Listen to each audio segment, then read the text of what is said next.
All right, guys. Well, welcome. Thank you guys so much for coming.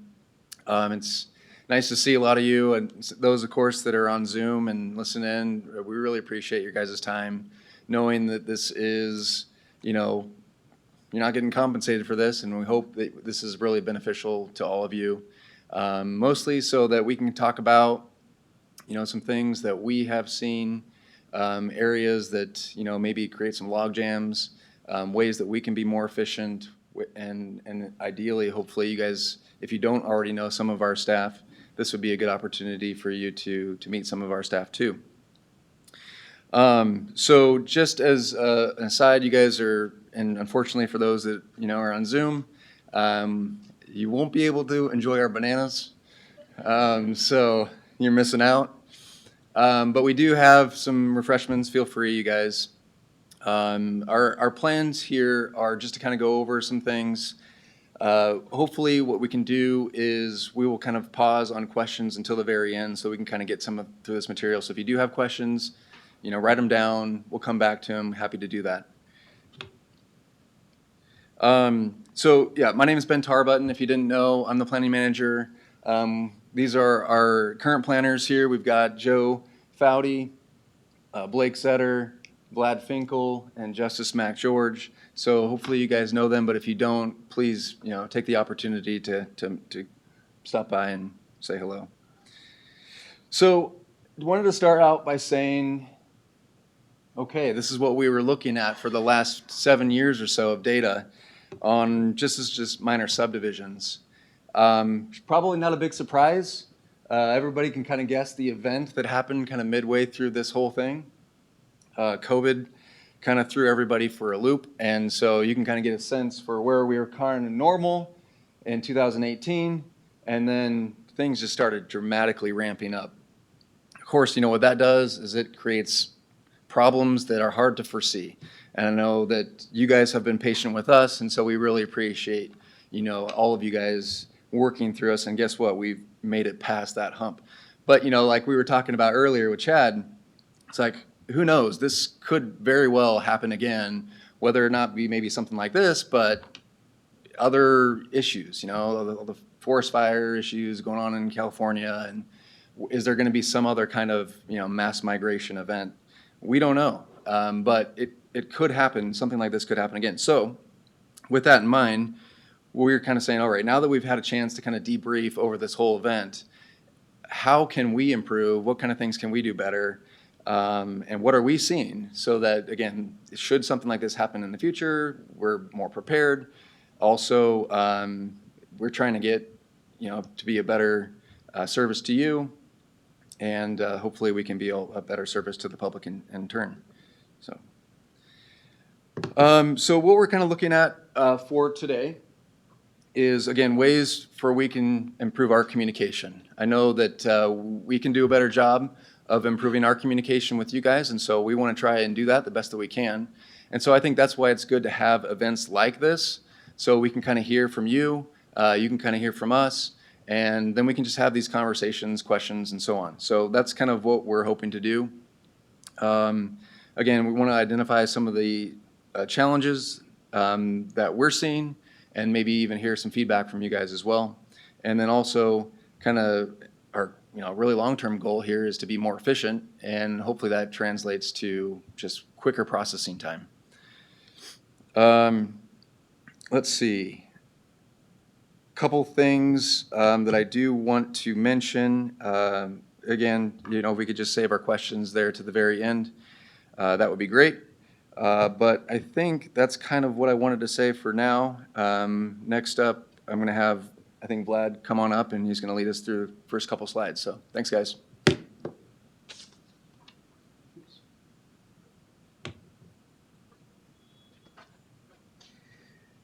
Good afternoon, everyone. I'll talk about a few things that we do behind the scenes when you guys request a pre-application meeting. I think historically there's been maybe somewhat of a misconception of what the true purpose of a pre-application meeting is, because sometimes I have personally had people contact me and say, hey, this is just a formality. Can we just submit an application this is a simple project. And in actuality, what I have come across on quite a few projects working for the county for the last 15, 16 years is that we do quite a bit of investigation before a pre-application meeting is actually scheduled. Our front desk planners are responsible for doing research on the property itself to understand whether the property does have the ability to move forward in the process of a land use application, whether it's legitimately created, whether there are any outstanding code violations, any unpermitted structures, any issues that would prevent it to move forward. Once that process is complete, that's when the request is forwarded to our division, and then we actually conduct a meeting. So the fee that you pay for a pre-application meeting on behalf of your client actually addresses or covers our review and assessment of whether the project is eligible to move forward in the review. Some of the things that we have come across is a question often arises, do the code violations really have the potential to prevent a project from being able to move forward? Or can some of those code violations be addressed through conditions of approval or while the application is being reviewed? For the most part, we always advise you that we cannot move forward with a process of reviewing, whether it's a minor subdivision or any other land use application, unless the code violation has been remediated. Now, in some unique cases, we say, okay, this appears to be a minor issue. Yes, there is a code violation. It's been recorded against the property or it was recently posted, but we can we can resolve it with a condition of approval, and we let you know that up front. One of the things that is important to understand is that we, as planners, don't make a decision.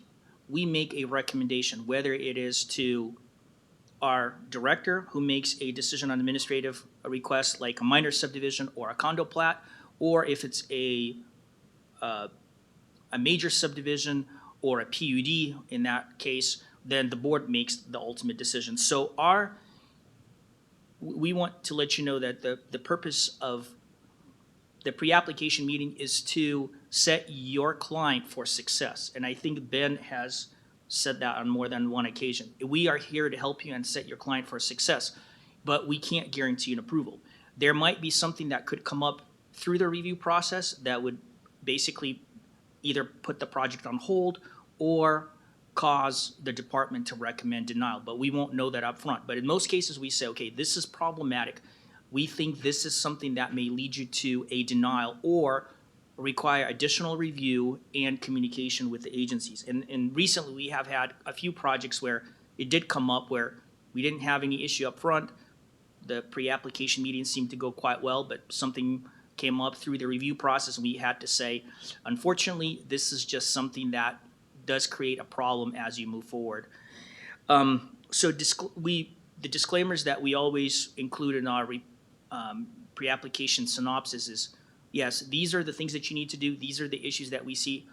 If you resolve them, it's a possibility, but there's no guarantee.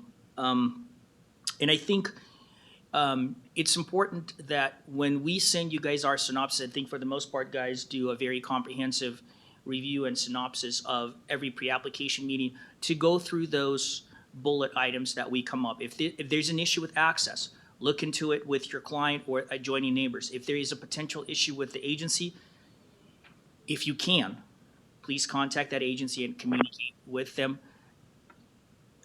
early in the stages of designing the project. I know that some agencies are reluctant to provide comments up front and they would rather have our department request a formal review. We understand that. But there are quite a few agencies that are willing to work with the applicants up front, so we highly urge you to do that because I think that will help you guys save time and money for your client. So it's useful that you go through the synopsis and are clear on how you move forward assisting your clients.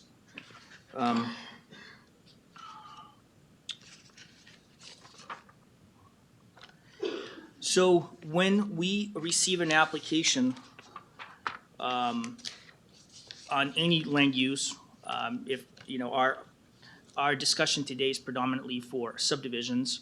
But in general, it's important that when you go through the IMS portal and you're kind of guided through on uploading the documents, that you do so, you don't skip them.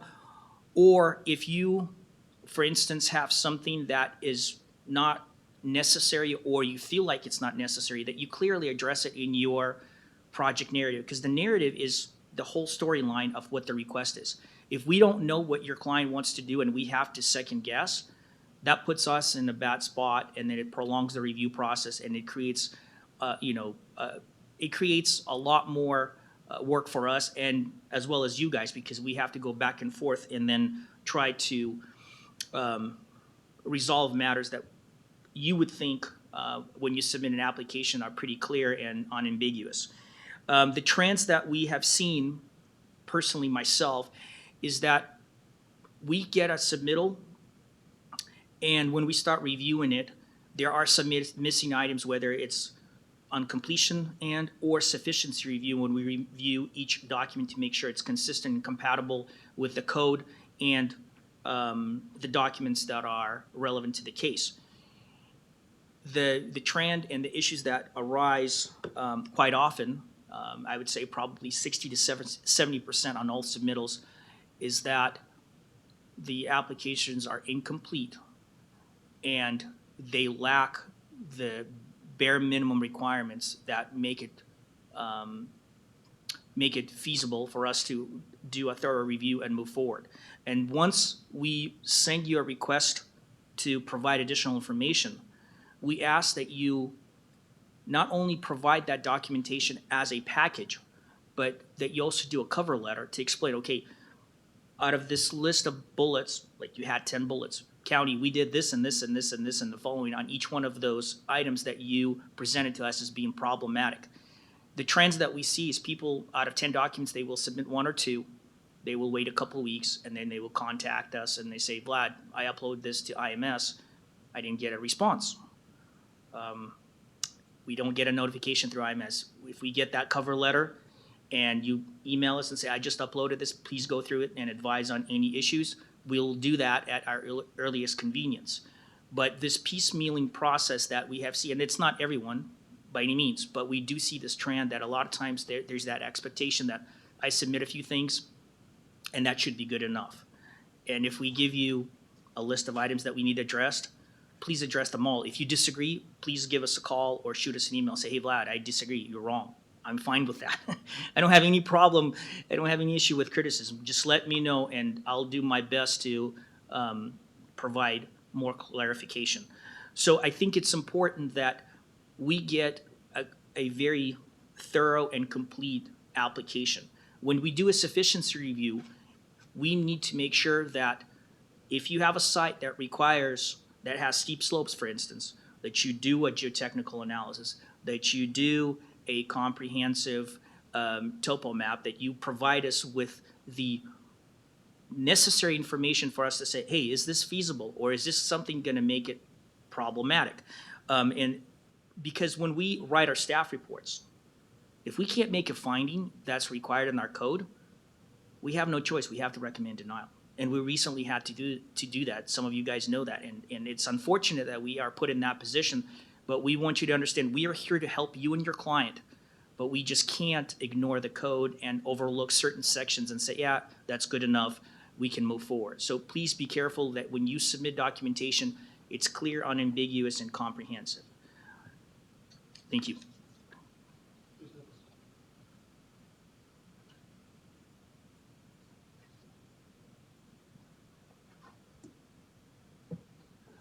For those that haven't met me, I'm Justice. And so as you know, a title report or similar document is required with submittals for subdivisions. And in our code, for the minor and major subdivisions, there's a table that shows like all the different requirements on a plat. A lot of you surveyors have at the back of your hand. And in that table, we require, it says easements and instrument numbers shall be referenced. And the position of community development is that all encumbrances, instrument numbers that are relevant, active, that they are referenced somewhere on that plat. So this is something that we check for, and I know that a lot of you actually do a really good job with just, you're like, okay, this is what the county requires. We're just going to have that box on somewhere on the plat, and we're just going to reference everything, or at least everything that's relevant, and that's great. I think what we still kind of run into, and maybe this is surveyors that we work with less often who don't really know how Kootenai County operates, is we do usually go back and say, what about this instrument number? What about this? And that comes up on the title report. And one of the tools that we've developed, I think at the recommendation of our county surveyor and some staff, some planners, is that we have a title report checklist. And this may be codified at some point. Right now, it's something that we've been requiring, and it helps us. It's an acknowledgement from the surveyor of the project that they are listing all the encumbrances or whatever they are on the title report. They're breaking them down and just explaining, how does this apply to this property? Is it a blanket easement? Is it applicable? Is it not applicable? Is it something else? And I think it helps us as staff just really rely more on the surveyor, that everything has been looked through, and it also aids the county surveyor in his review as well. It also kind of helps us rely on the surveyor that everything has been looked through, is correct, and verifying that there is no limiting language for further subdivision, access via CC&R or other type of like road easement, some funky language in there or something like that. One of the two items that as planners, as we rely more and more just on the surveyor reviewing, going through the title report, what we still absolutely must check is, one, are there any restrictions to further subdivision via CC&Rs or whatever? That still does occasionally come up. For example, there's some shamrock ranches out there that have that limitation. So that's one thing that we absolutely want to check. And then the second thing is legal access between the property line and the nearest public road. And even if there has been a building permit submitted for a property, a lot of times that is maybe a tell sign that there is some sort of legal access that had been verified in the past. For subdivisions, we have to basically start from ground zero and make sure when this is platted that there is some sort of, if it's on a private road, some sort of recorded document leading to the property. And one thing that has recently come up is the idea of a title report. I don't know for sure, but I've heard that they're ensuring that there is legal access. It has come up where we review the title report and we haven't actually, there's gaps between the public road and the property with some sort of recorded document.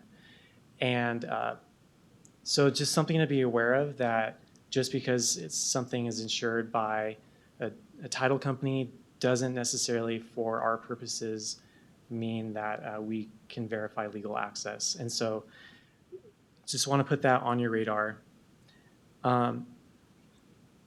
For legal access, when they are sort of piecemeal easements, and if it's difficult for us to verify, again, this is something that we want to be absolutely certain of. We don't want to be liable for approving a subdivision that doesn't have legal access. We may request an exhibit. Some surveyors have provided this to us before in the past. That basically dumbs it down for us, to put it in a better way.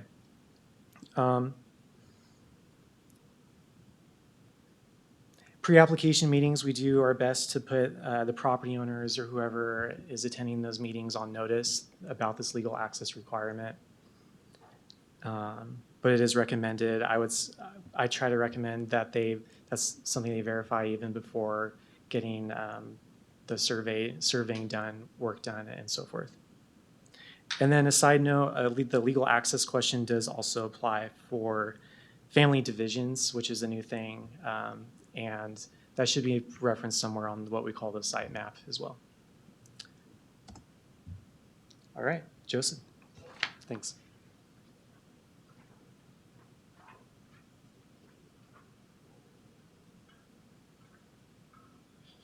Let me see if I can.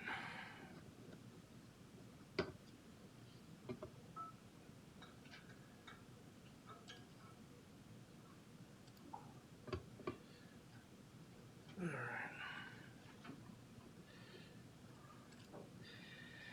Unlike my fellow cohorts, I didn't print anything off. I just figured I'd use the notes on there, so apologize for that. For those of you who do know me, hi.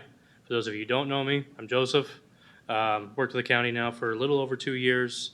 I've done, a number of minor subdivisions. I've had communication with a lot of you, so it's good to see you again here.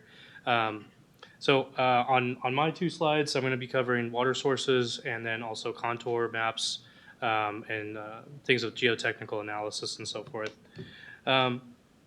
Essentially, the groundwater quantity reports that we're looking at that are submitted for minor subdivisions, in my case, major subdivisions, as you know, over the aquifer, groundwater quantity report. Not over the aquifer, groundwater quantity report plus hydrogeological analysis prepared by Idaho licensed professional. The third option for applicants is to connect to an existing public water system, and then with that, we need a will serve letter from, president of the system or the owner of the system, just saying that they have the capacity and willingness to serve. So, what we're looking at is, the requirements, as most of you are aware, the 1,500 gallons per day, the 5 gallons per minute for 4 hours, capacity and flow rate requirements. Some things that we have seen as staff in some of these will serve reports, even groundwater quantity reports, even lately, is just please double check these reports prior to submitting them in the application, because we want to make sure we save that time. It's more efficient for staff and you and your client. When the number of wells that are planned out, depicted in the narrative or on the plat, they don't match the groundwater quantity report, or whoever prepared it said, okay, this report is for 2 wells or 3 wells, when the actual report was, well, this is a 2 well or 4 well lot. And so then we have to kick it back to you and say, can you please revise this? That just kind of adds a little bit more time to the process. If those are double checked before they are submitted, it saves a lot of time. So just put it on your radar. Appreciate it. Thank you. Also, for will serve letters for public water systems connecting to an existing public water system. I've had some recently. Also, some other planners have encountered this as well, where the will serve letter will actually have connection deadline, an expiration date associated with it, or maybe an access restriction that they place within the language. And unfortunately, we can't accept these, because they're conditional in nature. We're looking at a future property owner looking to connect, and if we don't provide or we don't prove our required finding for future livability and utility, saying that there's domestic water that's available at that time, then we have to kick back the report and say, can you have them revise this, please? To say, is there availability for that water right now? In certain conditions, let's say a existing public water system, it has a water district that's willing to say we have the willingness and capacity to serve. However, the applicant at the time of connection, they're going to need to make improvements to the system, kind of like a water main extension, before we can actually serve that property. Yes, we have the willingness and capacity, but we can't serve them right now. In those kinds of instances, we can make a condition of approval, saying that, okay, we understand that there's domestic water available, but at the time we can't do it right now. So prior to plat recordation, either make those improvements or provide a financial guarantee subdivision completion agreement and so forth, consistent with our code to say that it will be bonded for, so we can go ahead and record that plat for you. All these things just culminate to a more efficient process that makes it faster for staff time to review it, faster for us to get back to you and your client and say, yeah, we're good to go. Let's work on it. For larger projects, such as mostly Vlad works on for the moment, for 10 plus lots, plan unit developments, we're looking at DEQ approved systems with fire flow. They need to meet DEQ, Idaho, and Public Works and Fire District standards. Service structure through district corporations, HOAs. Those are things that we look at as well as far as the maintenance language and any other restrictive applications that coincide with those. Vlad probably has a little bit more information on those as how they are processed for major subdivisions. But as far as minors are concerned, just looking at making sure that we review those documents before we submit them as part of the minor subdivision application. One thing to keep in mind as far as like the conditions of approval I just spoke about with the shared wells or water districts. For shared wells, we're unable to bond for those, to hold a bond for those, simply due to the uncertainties. There's a myriad of them. So we don't know what the drilling depth could be to receive water. You could hit, something we don't know exactly how far it would go. The variable groundwater conditions, fluctuating costs, we just don't know all. This is all ambiguous information, and we can't bond for something that we can't prove. It's not readily available information for us.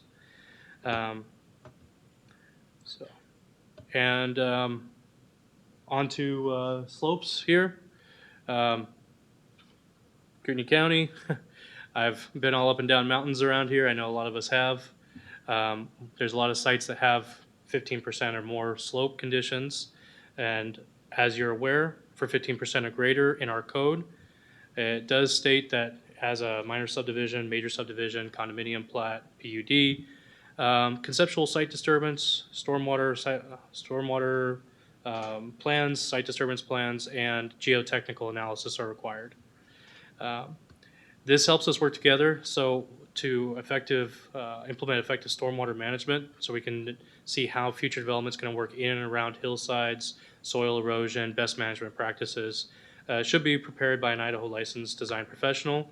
And then essentially to ensure the best outcome is may need to evaluate the soil conditions. Sometimes Panhandle Health District having soil test holes done can help, but if they need to do more, or if you can take that data, that is going to come up to what the conditions are like on that parcel. So for slopes of 15% or greater, as we said, it helps us at the county when we're looking at these projects, and we're not engineers, we're not surveyors. So what we're doing is helps us visualize the project through the building site, the road grades, the earthwork details. It's a valuable tool for us to help us understand how it's feasible for future livability and utility for future build sites, road grades, and so forth, to be able to make a concise, not a concise, that wrong word there, to make a feasible application for somebody in the future to build on that site. But again, it speaks to the efficiency, is that if it's already provided for us and it's to the detail that we require for code, then it helps us to process it faster, get it back to you, get it back to your client to make the informed decisions, and we can effectively eliminate much of that time. Also, as I alluded to before, geotechnical analysis is required by code, 15% or greater. And a lot of some reports that we have received for geotechnical analysis have this language that stipulates it's preliminary in nature. We are not able to accept geotechnical reports that are preliminary in nature because they don't look at everything that we're trying to examine. The geology and hydrology, the site suitability, identifying potential challenges, and then supporting data and recommended solutions. So supporting data like laboratory testing. I think I said that wrong again. Laboratory testing, identifying the challenges of the earthwork that's on the parcel, if it's suitable for future construction for homes, and then recommending solutions for future development. These are all things that are typical with a geotechnical analysis that we receive that we accept. If they don't include all of these elements, then we have a difficult time, accepting them because they also have that preliminary in nature. So following these requirements, as I have here, reduces the likelihood that an appeal will be requested. In the case that, a geotechnical or conceptual engineering or a conceptual stormwater plan is supplied and we process it as is, and there's potential that a property owner or fellow neighbor or something could appeal it. If it doesn't have all the elements that are actually required for it, it essentially puts it in a bad light. We didn't do the full scope of responsibility of checking as we should have. So submitting detailed plans, strategies, engineering analysis early in the process provides us the fact that you have done due diligence with addressing potential environmental and safety concerns. With that, I am going to move on to the next person.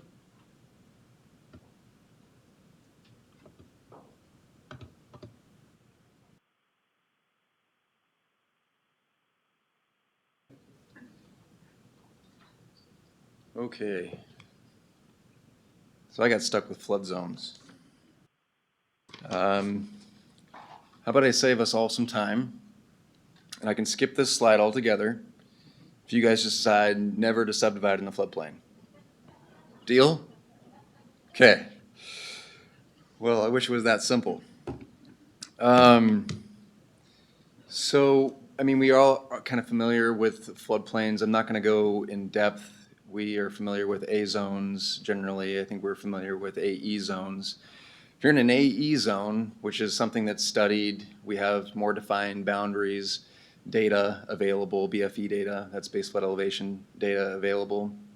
That's much easier to deal with.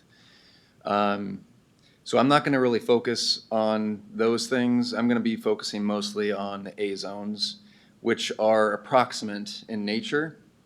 FEMA doesn't have defined base flood elevation data. The boundaries of the map are approximate. And so we see, of course, applications for subdivisions on lots that have these unnumbered or these A zones on them, which again are challenging. One of the things that is required is to establish base flood elevation data. For A zones, this can be challenging depending on where approximately you guys are and the water table and the watershed area that kind of feeds into it. What we've typically directed people to do is that, there are a couple ways that we've been working with property owners on kind of working through this hoop is, well, first off, it's a hard one to swallow, is just doing a flood study.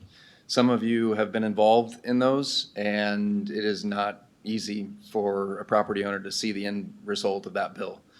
And so it's expensive.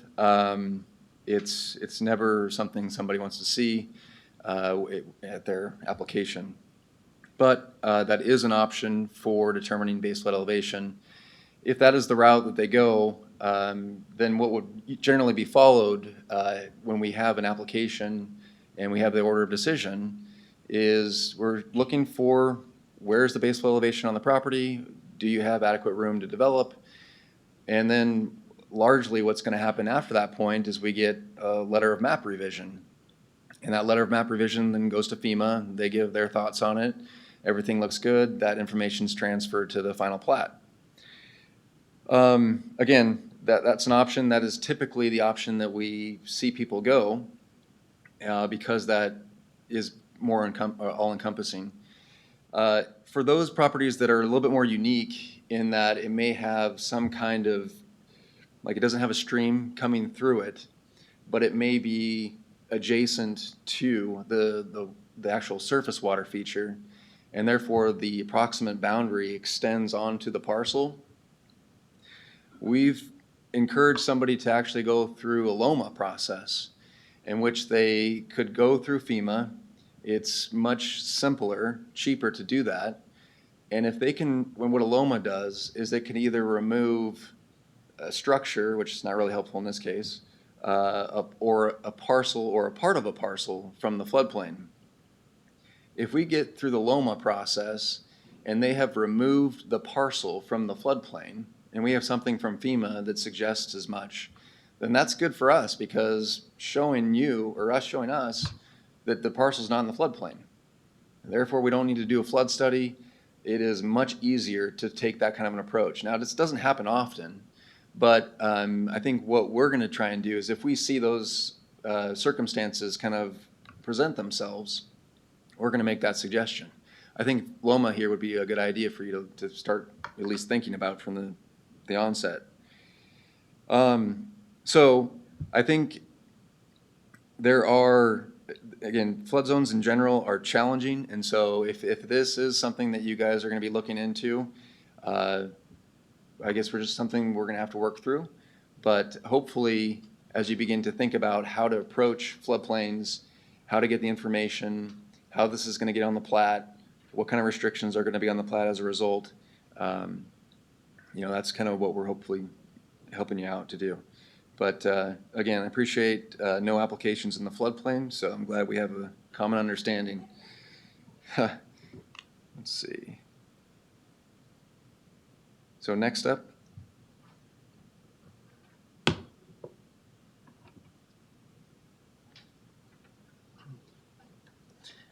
I hope this slide is helpful to you. It's less on how to design a subdivision and more just on kind of FYI.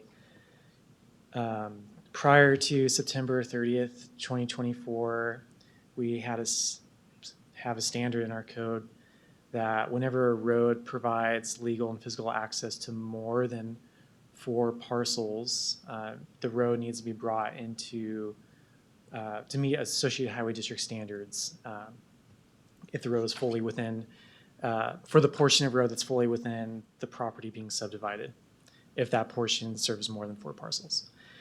Following September 30th, 2024, we, via an interim ordinance, removed that requirement and replaced it with just the requirement that the road shall meet International Fire Code standards.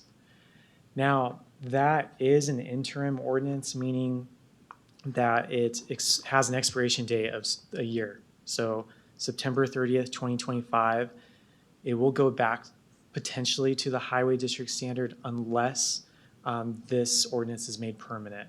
So that will potentially happen, and it's just something to be aware of if you're processing a subdivision that gets vested after the September 30th, 2025 date, just to make sure where are we at with the code? Is it still just the International Fire Code standards, or have we reverted back to the Associated Highway?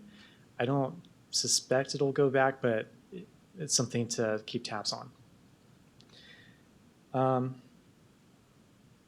There is just kind of also FYI, there is ongoing discussion. We're in the early discussion with the fire districts for standards for new, just standards for existing or new private roads in subdivisions. So I think that's something that may also reach the highway district at some point, but just kind of on your radar. We're figuring out how to implement maybe new standards in the code, but I don't really know how far into that we are this far.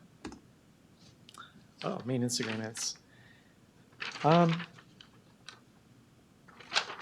So maybe this is more, if you have any questions for major subdivisions, Vlad can certainly be helpful, but dedication of the interior roads to the highway district and major subdivisions.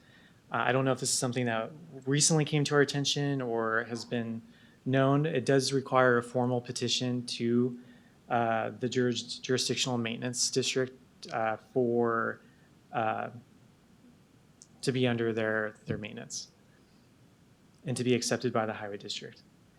When reviewing maintenance agreements for common driveway, shared well maintenance agreement, what have you, we do as staff review it prior to getting it recorded with the plat. I think our objective as staff is just one, does it meet the bare minimum requirements of our code? And two, is the assessors going to accept it and be able to record it? There are some maybe boxes to just check, and the only reason we bring it up here is because it does come up sometimes when we get a maintenance agreement. One is this something that can be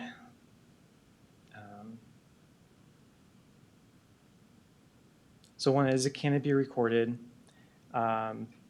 And we're not legal counsel or consultants, but again, we're just looking at the minimum, the standards, and some of those that I have listed here is ideally each lot and the subdivision name is referenced, or there's some sort of legal description clearly distinguishing each newly created lot within the subdivision, and that they're each legally described in this maintenance agreement. Minimum required language, we look for the applicability that the agreement is binding between owners unless one parcel wants to take, the existing parcel owner wants to take responsibility, but usually that is perpetually binding between owners. There is an unambiguous description or depiction of the shared infrastructure. Where is this common driveway? Where is this shared well maintenance utility easement? There have been a few instances where it's been kind of hard to track down. And I know some of you guys like doing physical exhibits, which is awesome. I think most of the times it's totally fine, but occasionally it comes up. And that the agreement is perpetual in binding and reasonable on future lot owners. So that's all I have for you. And the next is financial guarantees with Vlad.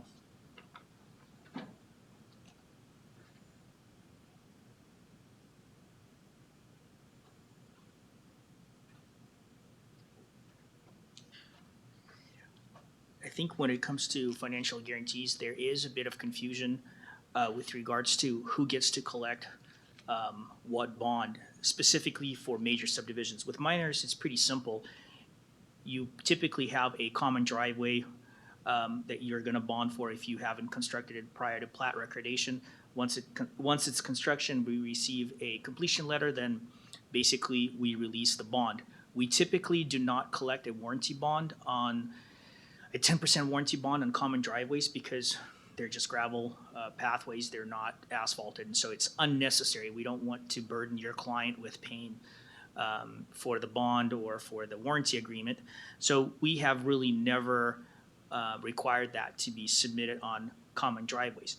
When it comes to major subdivision bonding, I think that's when it can get quite a bit tricky because when you have major subdivisions,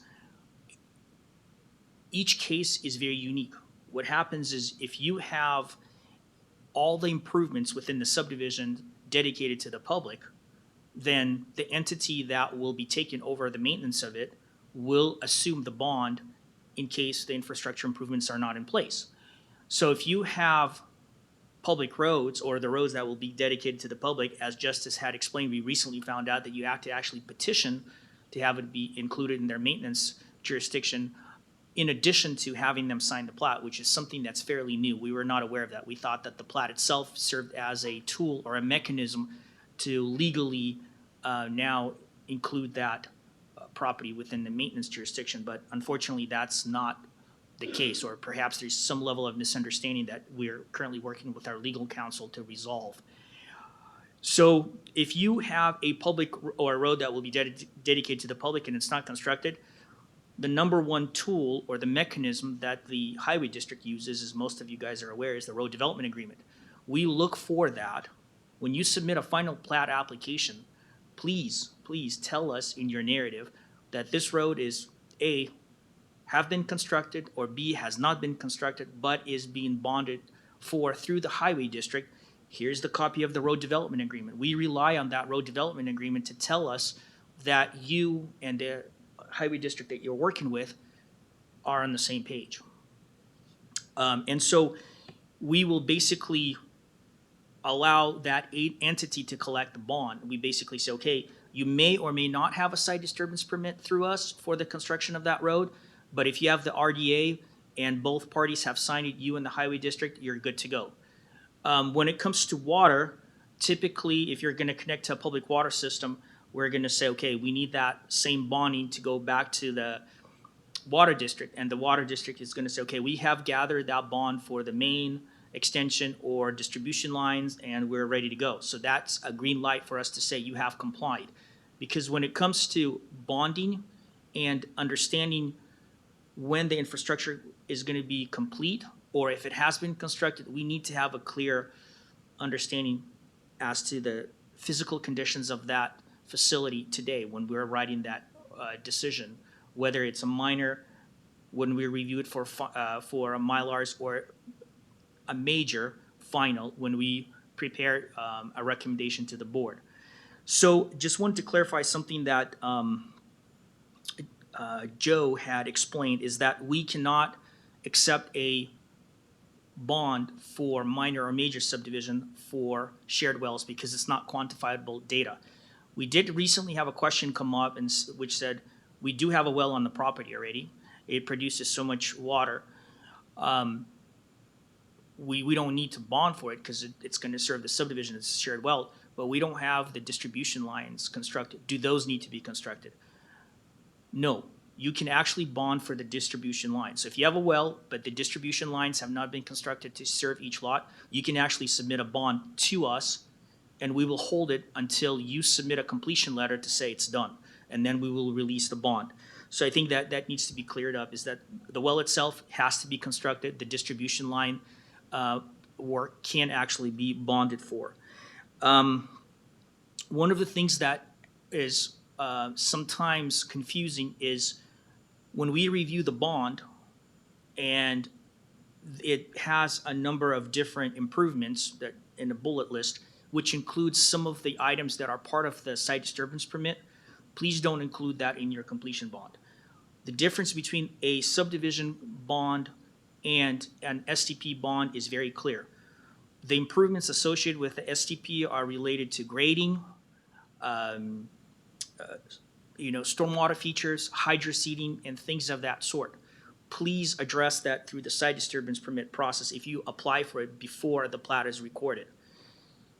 The bonding for the subdivision shall be strictly related to the infrastructure. If it's a road, if you're doing excavation, or you're doing, you're putting in road material, asphalt, chip sealing, all that stuff has to be included, as well as for the water system. If whatever the case may be, that needs to be listed out. So there needs to be a distinction made, because you don't want to double bond on it, and then we don't want to put ourselves in a position where you bond for everything, and then you say, well, can you release a portion of it if we construct it? No, we can't.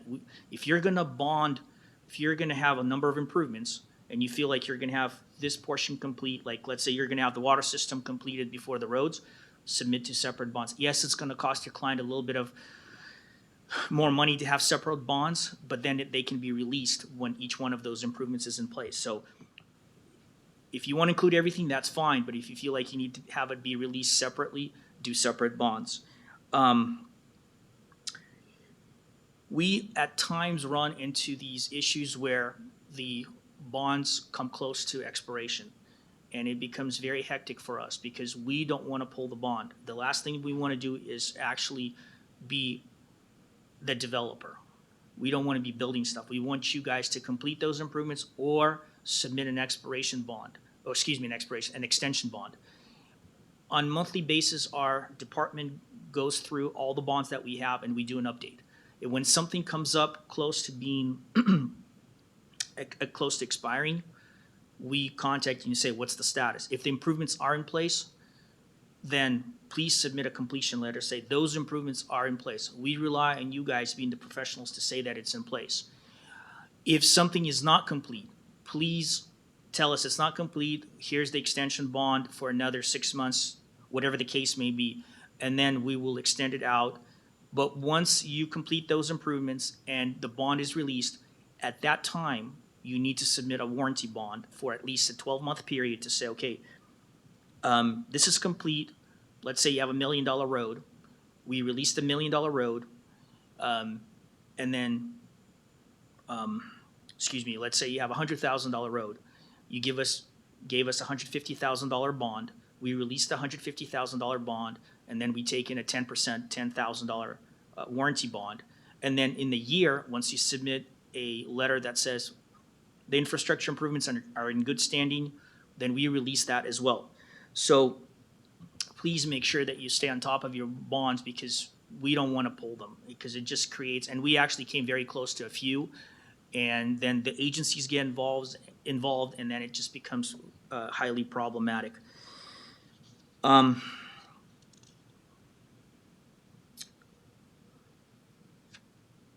didn't elaborate on some other improvements. You may have a sewer, line, or you may have, booster stations or other improvements. Anything that is going to be constructed to serve the subdivision needs to be either constructed or bonded for.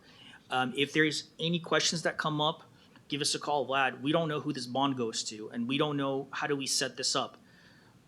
If it's privately maintained and HOA is going to take over, we will take the bond. Now, recently, we did have one agency that was very clear with us, even on private roads, they want to collect the bond because they feel that they want to have oversight because it has to be constructed to their standards. It's a bit of an anomaly, but for the most part, only public improvements get forwarded to those public entities. So that's all I have on bonding.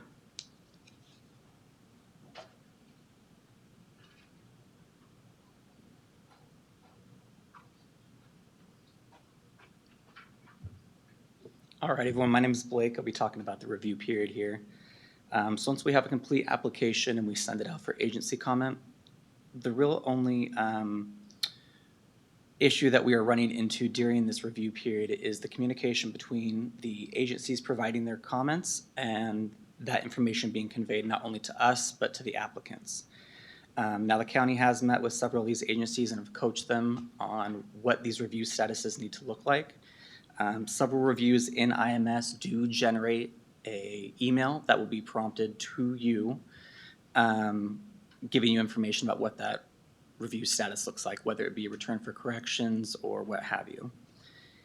Where we see the issue come in is it is not uncommon for an agency to result that status as in review. Unfortunately, that review status does not prompt an email, and so it may be not caught for several days. Staff does their best to make sure that they are continually checking these reviews to try to communicate with you if there are any outstanding items needed from these agencies.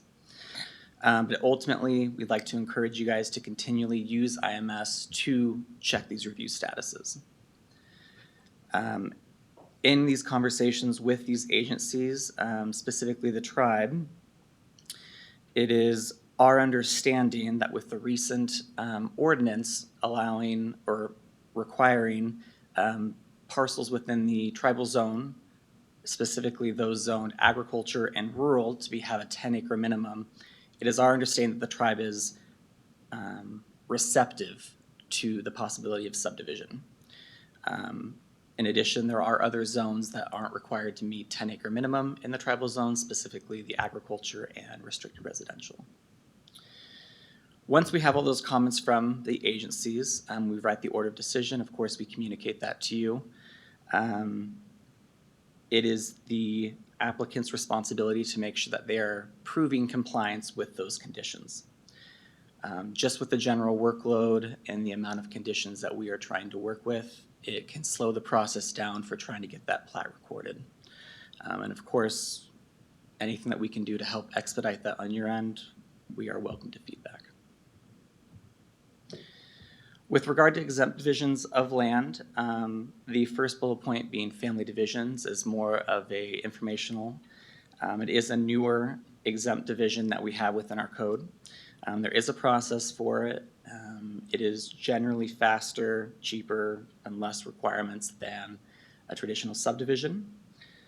With that, we've only had a handful of applications, so we don't have a specific trend that may be sticking out, but I will say that of the few that I have processed, the two major issues that I've run into are clear site plans.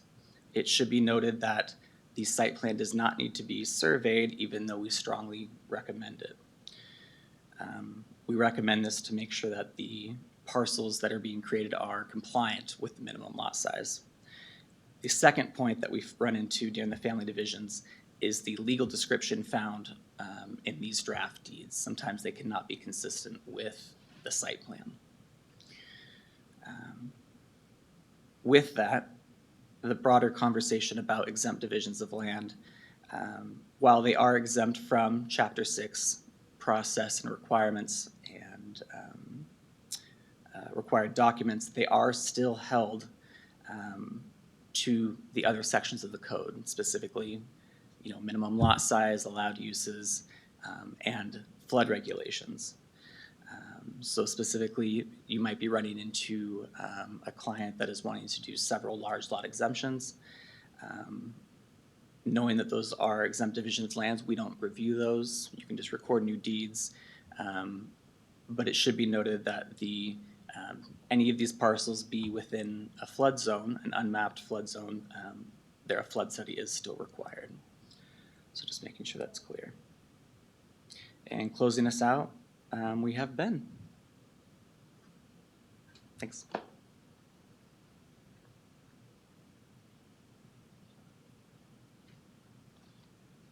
Okay, so I think that was kind of our goal for today, is to kind of just explain or to share with you guys some areas that we're seeing in which we can hopefully make these applications a little bit more smoother, more efficient. One thing that we will do is we will, of course, with any kind of questions and such afterwards, we will make this available online, also follow up in an email, kind of just giving a synopsis of some of the things that we talked about. So hopefully you find that helpful. But I think certainly I wanted to give you guys an opportunity to kind of express maybe some questions or share with us what you're seeing so that we can, I guess, just take some general feedback from you guys. So I don't know if there are any questions, and certainly we can do this online. It looks like there are some items on chat too. I don't know if there are questions yet, but let's just start with that. Let's just kind of open up the room to see if you guys have questions on anything that we've talked about today or anything that may be on your minds. In the future, when you do your photos, could you at least tell us where you're taking the photos? I feel like that's a shot. For those on Zoom that couldn't hear the wise guy chat over here. No, actually, it would be helpful though if we do use the mic just so that people on Zoom can hear your guys' question. So Joseph, would you mind handling that? Thank you, sir. Catch. So one thing you had mentioned, things that could help streamline the process and stuff.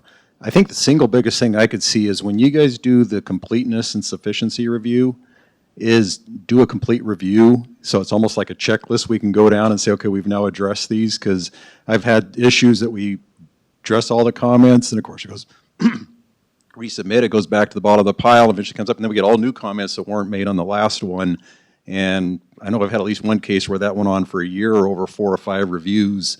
And from our standpoint, it gives us something more definitive. We can say, okay, now you've done it. Now we can address these. Now we know we can move forward. Yeah, great point. I think that is certainly our hope, is to give you everything that you need from the very beginning. And if we can kind of spell out where it's incomplete or where it's maybe insufficient, that makes it easier for us. Hopefully it makes it easier for you. One thing that it's hard to kind of plan for is that when something that maybe is incomplete and then it's submitted, there may be something that might be just insufficient with that information. And so we can't guarantee that there may not be some follow-up questions on the information that has been submitted, but absolutely, I agree with you. We want to try and give you everything that we can upfront. Yeah.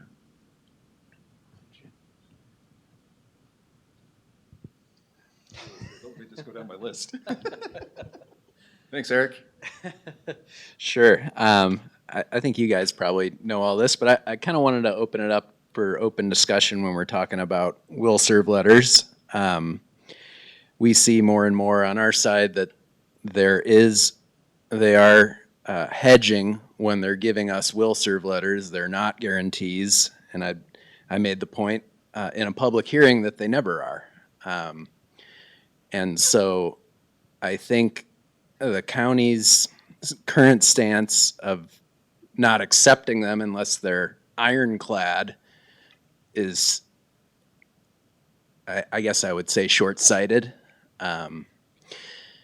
Because, you know, when we're getting a will serve letter, we're generally trying to connect to sewer or water system, right?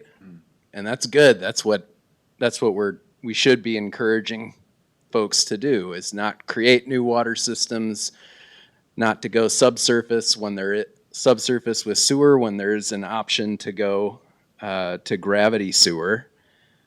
So I think that needs to be thought out more, have more discussions. I don't know if anybody else in the room has had experience with that. It's that was really disturbing to me on our last project that wasn't accepted. Yeah. Well, yeah, unless anybody else has any other thoughts or comments on that. One thing that we have, of course, the responsibility of is that when a plat is recorded, that they have reasonable utility and livability. And I know you guys have heard all that before. The problem is that if we don't have those assurances, then there's no way that we know that a property owner could buy one of those lots and get a building permit. And that's not the way it should be for a plat. They should have the assurance that if this lot has been created, that it does have the potential to be built on. And we'd be in some big problems if, you know, we record or at least approve a plat to be recorded, and then somebody comes back, and it may not be, you know, a huge risk. It might all work itself out. But if we ever get to the case or to the point where somebody's coming in for a building permit and they said all those connections have been used and there's no longer the ability for us to serve that lot, now we have the liability of course, approving them and ensuring them that they have reasonable utility and livability. So I get it. It is. But that's already happened, right? I mean, every plat that's been recorded and every lot that's been built in North Kootenai Water and Sewer District, they have moratorium now, right? And that can happen after the plat's recorded. Yeah, and I think what happens is that when we probably need to do a better job of working with water districts. Because if they're under the impression of where we're going to be with these plats, then they need to be sure that when they're giving us these will serve letters, they actually are committing to them. I mean, this issue obviously came up with the property out of Hayden, and now it sounds as if they're looking at changing their procedure too, because they recognize some of those problems. Yeah, they're pointing out though that I guess that's creating another issue, which is in that specific instance that agency is going to allow connections to be pre-purchased, but that's not really what we want either, because that's putting more. Now the developer's carrying more debt, and the cost of those lots is going up. So, yeah, I think some communication could go a long way between the county and the districts. One of the things that may be helpful for us too is, recommendations. Like, well, can we have some kind of assurance from the county standpoint, will this be an option for you to consider that hopefully does both? And I think, if we can kind of put our heads together, you guys are some of the brightest people I know, that you can come up with some ideas, bounce them off of us. I'd like to take some of these ideas to our board eventually and say, look, this is something that we can do with the code change that gives a reasonable assurance that these still have reasonable utility and livability, but at the same time, not placing that kind of a burden on a property owner, developer, and then a future property owner from there, then, let's try and do that. Yeah, I think we can offer some suggestions. And if I can add, I think you do make a good point, Eric, and I discussed this with your staff recently on the Hayden project. It's possible that either we can propose this to the board or you guys can request a text amendment, but in terms of the process, it's possible that maybe a code amendment could be considered to say that there is reasonable utility and livability given that you have a conditional will serve letter, but you must have a definitive response prior to final plat approval. And so that gives you that 2-year period, as we had discussed possibly on this last project, to work through those issues and be able to mitigate it and submit a final plat and say, okay, here's the final response. We have a definitive will serve letter, whereas before it was conditional. But as Ben had mentioned, the current regulations, they don't give us an option. You have to have a letter that states we will serve this project. And in your guys' case, the language in that letter was significantly different from those that they have provided in the past, because when they question capacity, it's a red flag for us. And when I originally spoke with your staff, I said, well, I think we can potentially deal with this on the tail end of things when we're going to through final plat review, but it just, we made a decision that we couldn't go down that road. So maybe we could do a code amendment at some point, or if you guys want to request a text amendment to make that be, a requirement at final plat, I think our board could probably entertain that as well. Yeah. Thank you. So go back to the next one. You'd mentioned using a LOMA in the flood studies. Did I say that? I don't remember that. And of course, there's actually 3 forms of LOMA. There's the one in the structure, there's the one on the entire parcel, and then there's one on part of the parcel. Yeah. If we can do a partial one and demonstrate a reasonable building area on the property, can we do that and basically have the condition on the plat that if you want to go beyond that, you're going to have to do a flood study? And Rob, I really wish you wouldn't have asked that question. We've talked about that, and we've been trying to communicate with our state floodplain coordinator about that as an option. I can be honest with you, we don't have a clear answer yet. But we have actually brought that point up. So at this point, I would have to leave that one kind of where it is, because I just can't say that is have the potential for it being an option, but it's on our minds. Yeah. So, sorry. somebody else wants to go, or I should just keep going down the list. You mentioned petitioning for if you have to get into the highway districts. Do you have to do that if you're adding right-of-way to an existing right-of-way? If they want another 10 feet of right-of-way, is that requiring a petition now, potentially? I don't know if that does. I mean, do you know, Vlad? You mean if you have an existing right-of-way? Existing right-of-way in the highway district saying we want an additional 10 feet, that wouldn't require a petition, would I it? don't think so. No, I think petition typically is to include additional, new right-of-way that's being constructed into their maintenance district. If you're adding just additional right-of-way, you're increasing the width, is that what you're referring to? Just making sure that doesn't require it. We're not attorneys by any means, but logically it wouldn't make any sense that you would need to go through any petition because they already make improvements and maintain it. So it's only new acreage or new right-of-way within the plat. So when they're accepting the entire road that is a new road. Right. Correct.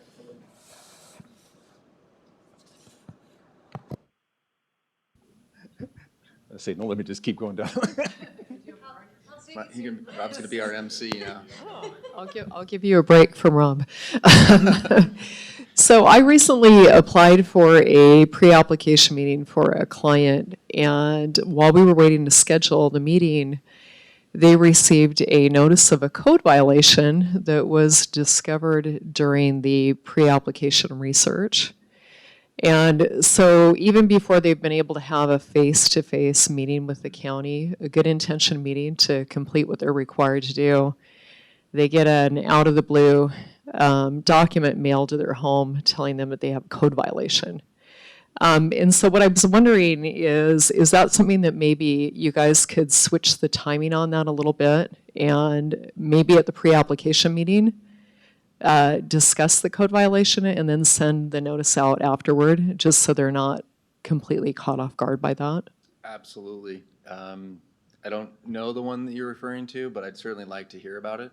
Sure. And maybe we could follow up offline, but I think that's in general how we should be approaching things. Yeah, it'd be good because they go into that meeting with the county then with, Oh, yeah. you know, you guys are always trying to be very helpful in the pre-app meetings, but they kind of come in, you know, already amped up. So I think it would be really helpful. I 100% agree. Joe, did you want to add something? Yeah, I can actually speak to that. It's something we're going to meet about on Monday, actually. Okay. It's a pre-app. The language, I think I'm talking pretty loud on that. The language actually was to the front counter planner is, when I meet with the applicant and the representative, I will talk to them about the code violation that exists on their parcel. About 40 minutes later, I was informed, oh, I just issued a code violation on that parcel. I'm just like, okay, well, I'll let Connie know, you know, Okay. so, yeah. Okay, it's only happened once, but I just thought, you know, before the horse gets out of the barn, we might want to nail that one down. And then I was hoping maybe a little more clarification on the tribal boundary, or basically subdivisions within the tribal jurisdiction. I know it was hit on, but I'm not sure that I personally picked up the details on that. So is the tribe now not opposed to subdivisions moving forward? Is it still kind of, you know, they're It's kinda- vaguely not protesting it? I'm not sure what that looks like. You know, I think this is one of those things that's kind of been untested. I don't know that we've seen a subdivision request with the minimum lot sizes of 10 acres now. Okay. I could be wrong on that. And I don't know if we have, whether or not it's actually gone to agency comment period yet. So it's kind of still an untested question. So I don't know, I don't have an answer for you there. But it is our understanding that that is more in line with their intent of the goals and the policies that they would like to have within the reservation. And so I believe so, but I don't know that to be 100% absolute sure. Again, because we just have not heard an official response from the tribe yet on the request. So what's your recommendation then for someone if they were moving forward with, you know, because that's a lot of time and money involved in plating, and so how would you recommend that people get to that answer sooner rather than later? Yeah, well, I would generally say, like we tell, you know, applicant with every agency, is to go and talk with that agency.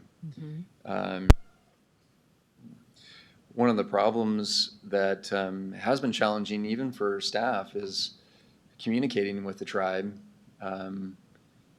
We've tried to go to some great lengths, a lot of conditional use permits and zone change requests and other projects that have been challenging to get the information we need from the tribe. And I know that you guys have reached out as well and maybe have had some similar issues.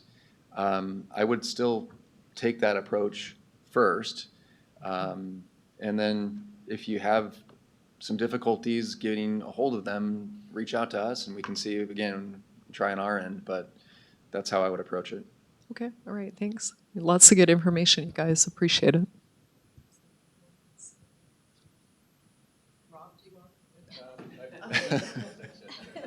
Rob needs his own mic. I'm done. You're done? Yeah. Or we could also see on Zoom if there are any questions on Zoom that, let me see about.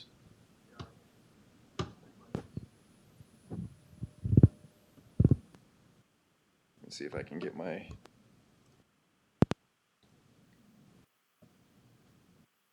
So anybody on Zoom that has a question that would like to? Hey, Ben, it's Ray Kimball. I wanted to chime in a little bit on the water thing. I'm the district engineer for Ross Point Water District, and we've got probably about 2,000 connections available at this point in time. And depending on where we are in putting in new wells or reservoirs or whatever, it fluctuates. But we never give out an unconditional will serve letter. And the reason for that is that if you give out an unconditional will serve letter and say, we guarantee service at any point in time, well, what happens? I mean, we've got lots inside our district that are over 100 years old and there's no building permit on them. And so we can't guarantee them for another 100 years. That would be ridiculous. Because no one knows what's going to happen in the future. It's one of those things where, I think the county needs to realize that a will serve letter where a water district says, hey, we have capacity right now, but we can't guarantee it in the future because, crap happens. And that's okay, because that's all part of the due diligence that someone has to do when they're buying a property. Like, yeah, I've got a water service, no problem. Oh, crap.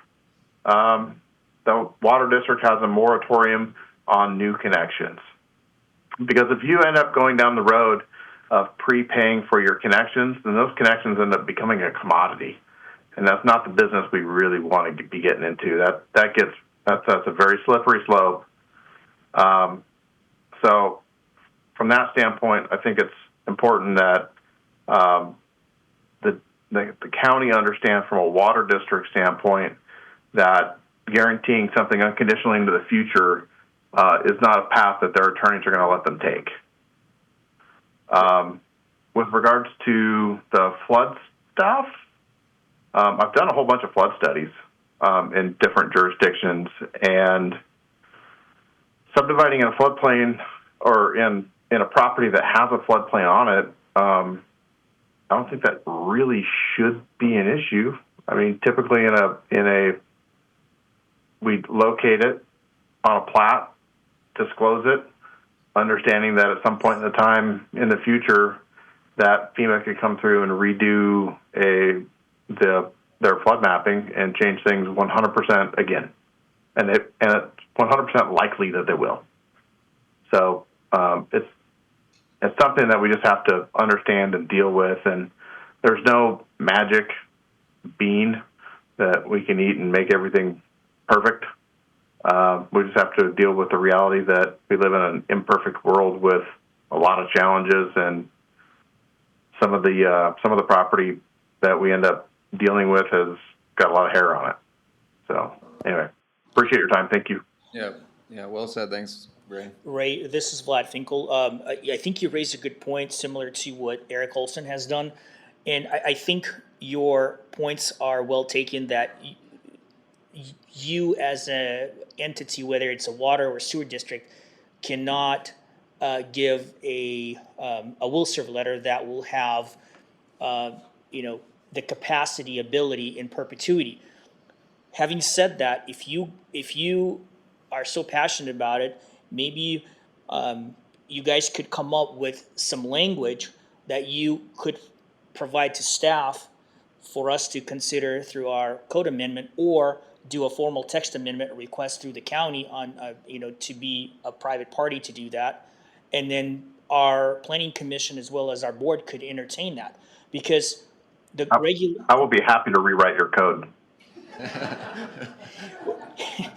We appreciate that. Hey, Ray, we'll hold you to that, so maybe. The reason I bring this up is because we are bound to the required findings that we have. And if you feel like there is a different way of approaching this, we are certainly we certainly welcome you to give us your opinion on how to best rewrite it so that there is still reasonable utility and livability, but it's not a 100% guarantee, which, like you stated, is impossible. And we get that.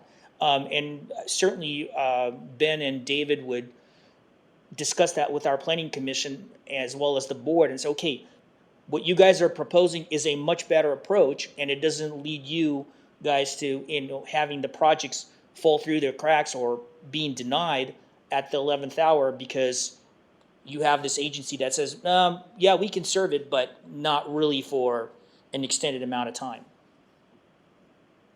I think you really just hit the nail on the head when you said the word reasonable.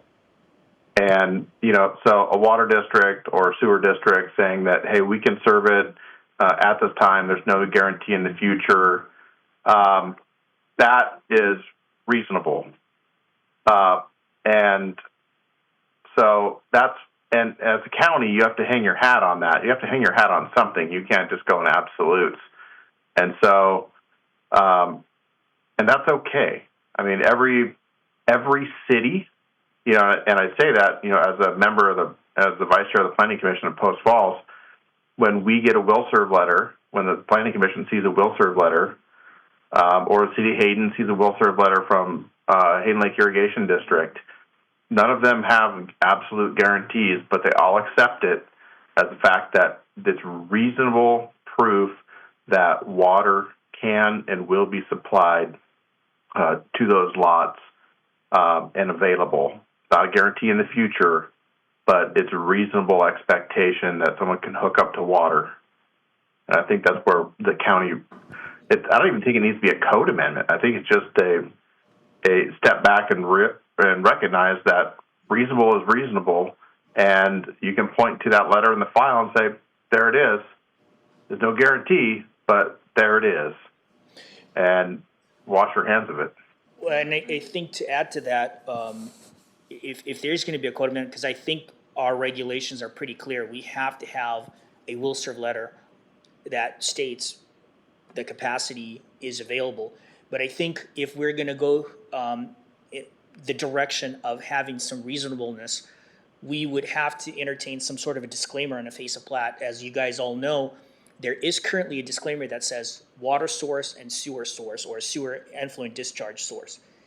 If we have a disclaimer on the face of plat that says so forth and alludes to reasonable, then that removes that liability from us as a county approving a plat that says you have reasonable utility and livability. Even if it says there is a connection available, however, that needs to be confirmed at the time of building permit approval on each lot within the plat. Whatever the case may be, we have to have disclaimer included on the face of plat, in my view.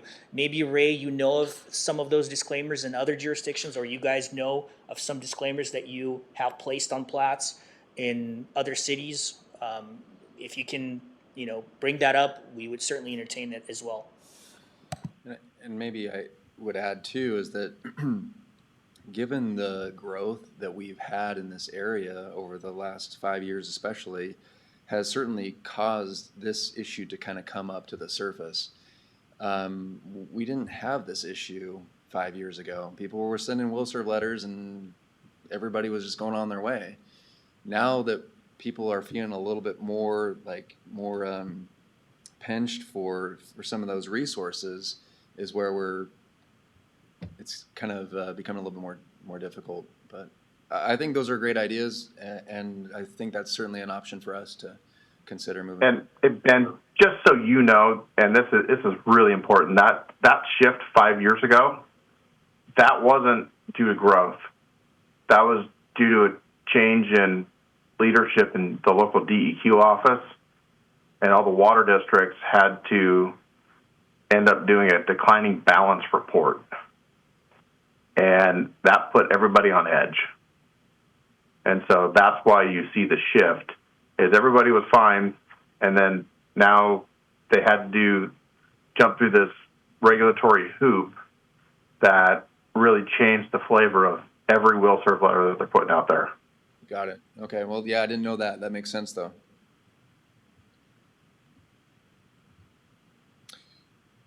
Anybody else on Zoom that has questions that, I'll get to some chat questions unless there aren't. Let's see here.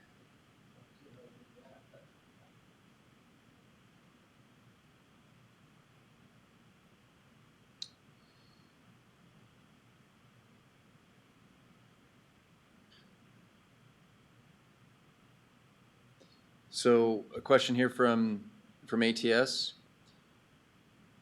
I think we're talking about what, geotechnical analysis? Is that the idea here? Oh, sorry.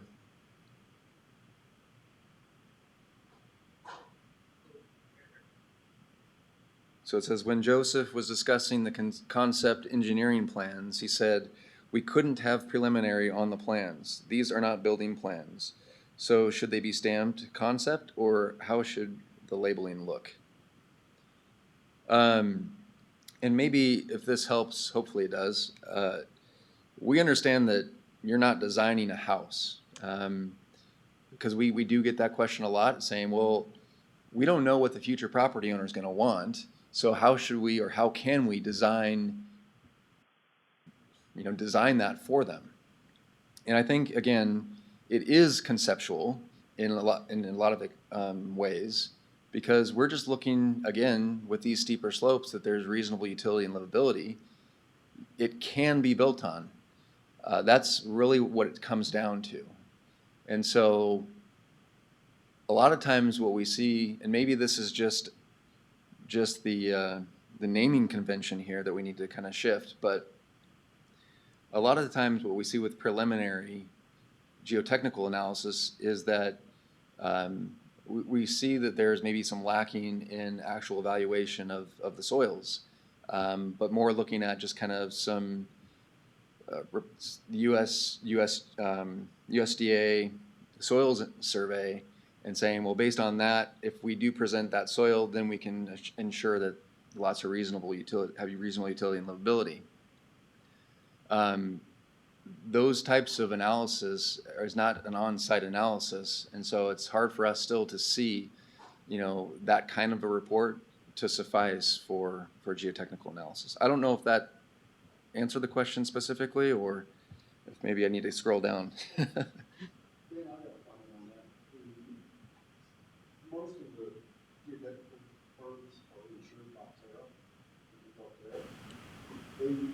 They specifically tell them to write their reports like that. If they don't have a specific structure going on the site, they're instructed by the insurance company to write it as they Okay. So, how do we get around that? Yeah, good question.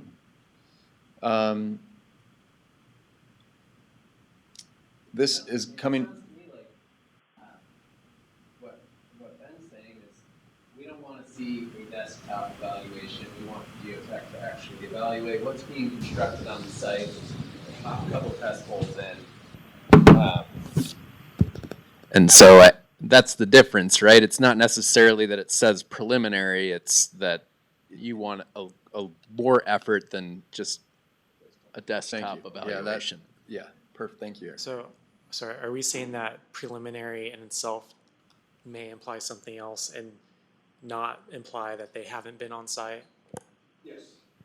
Because once you get a structure that you actually put it on the site, then they will analyze that structure and tell you if it's stable or not. To generalize the entire site like that, they're going to say this is a preliminary understanding of what we've done. Is this working? I think our concern was the implication that it was preliminary before even an actual geotech on-site assessment was done. Is that right, Ben? Yeah, I think that's exactly what Eric was saying. I don't think that's the case. I think they're telling you that there's not specific structures for these plats, that we feel the soil is built, it should be buildable, but until we have specific structures, we can't tell you. And that is fine. I get that kind of, condition or reservation that they have on those reports. That makes sense. Because their insurance company is not going to like that. Got it. I think the difficult spot that we are in, and I have seen that in review in some applications recently, is that it's not a matter of preliminary, it's the fact that the individual who prepares the geotech says right out of the gate, we have not done any subsurface exploration. This is just a visual oversight. And I'm not an expert, but doing some research online and reading through our code, every geotechnical analysis, in my understanding, includes or comprises of doing a subsurface exploration. Like Eric said, you would have at least several test pits done to understand soil composition and so forth. And so when we get that statement that says we have done just an observation, no subsurface exploration, to us it's like, unfortunately, it's like a CYA. We're just going to say it out of the gate so that we're not legally liable. But then because it says geotechnical analysis, we have to accept it. And when they say, well, we stamped the document, then that alludes to the fact that it's obviously it's a legitimate document, but then we have to analyze and say, hey, is this reasonable or not? And it's still difficult for us to understand how a geotechnical report may not have any subsurface exploration. I don't know, maybe you guys can explain how that works. Well, I mean, you can do it looking at the soils data that's been collected. And there's maps all over the state that show they went out and did surveys. Idaho Geological Society, I guess, went out and did surveys, maybe even IDL has done surveys. They've done surveys in general to tell you, okay, this soil type should be this depth, this soil type, this is what we're seeing. It's not specific. So in general, they can do a desktop review and see, hey, yeah, there's some concern here, there's not concern here, and kind of give you a map of that. That makes sense? But To some degree, yeah.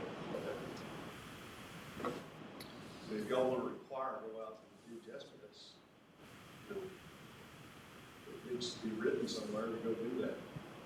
Yeah, I mean, again, I think the questions that you're bringing up bring to light saying, okay, well, we think there's some shortcomings or some ambiguities in our code, and there isn't going to be a perfect code, and we're hopefully on the path of trying to improve our code so that we can fix water issues, we can fix geotech issues, and get something that's reasonable and makes sense for both sides of the table. Okay, so this sounds like a follow-up to the water conversation. It says, on Eric's comments, we often have to be the go-between with a county and a small community water system who has stated that they have the capacity, but the planner argues that they do not.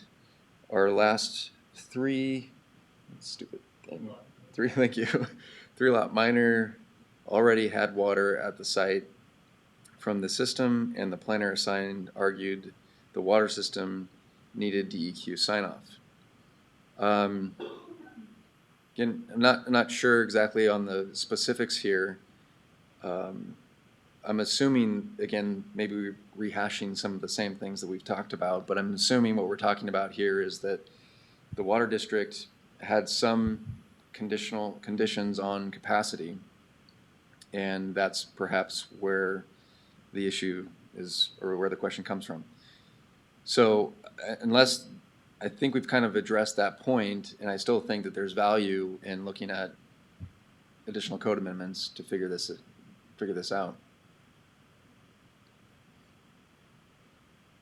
And then we kind of touched on that one from Ray. Okay, so that's kind of what I have on Zoom. Any other questions from Zoom?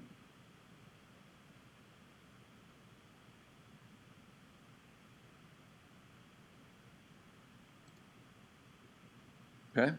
Any other questions from inside the room? Eric, do you mind if I? Sure. Just thanks. Yeah, thank you. So you touched on slopes and the water, but we didn't talk anything about your wetland requirements in regards for the subdivisions. And the code, I'm not calling it vague, but it talks about anytime there's any type of wetlands present on site or I think it's hydric soils are found to be present on site, that a wetland delineation and analysis essentially is going to be required. So is that if it's over the entire, or if there's just even little specks of it in places that there's plenty of build site area that they're not even going to be touched or anything like that? Is that still going to be required in that? Yes, currently, if there are wetlands on site, they will need to be delineated, and they will need to be on the face of plat. Again, we start from the point of looking at the National Wetland Inventory, which isn't perfect, but that's kind of our starting point because, you know, we have limited resources as far as being out on site. But that's, again, part of the application requirements is that we get a statement whether there are or there are not the presence of wetlands. If there are, then of course that's when the delineation occurs. So yes, it would be required, even if they're small and even if they are maybe out of the proposed development.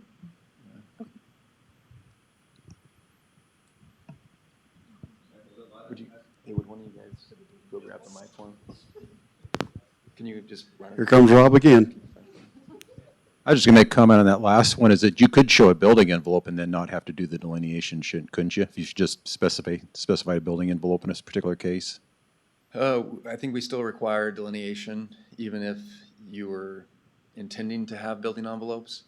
Building envelopes do limit development as far as maybe structures go, but it doesn't necessarily maybe limit development as far as site disturbance and so on. So there may be other reasons. And also, there could be other agencies that have some jurisdiction over those wetlands too.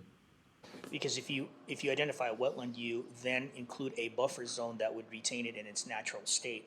So even if you, like Ben said, even if you pull a building permit on a different portion of the property, it's still possible that you may, or at some point in the future, do some disturbance around the wetland area, and the purpose of a wetland delineation report and buffer area is to leave it in its natural state.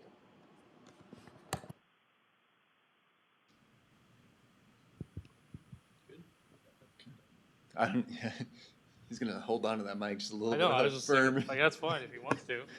Because I know there's probably another question coming. All right. Well, unless there's any other questions, you guys know how to get a hold of us. Really appreciate your time.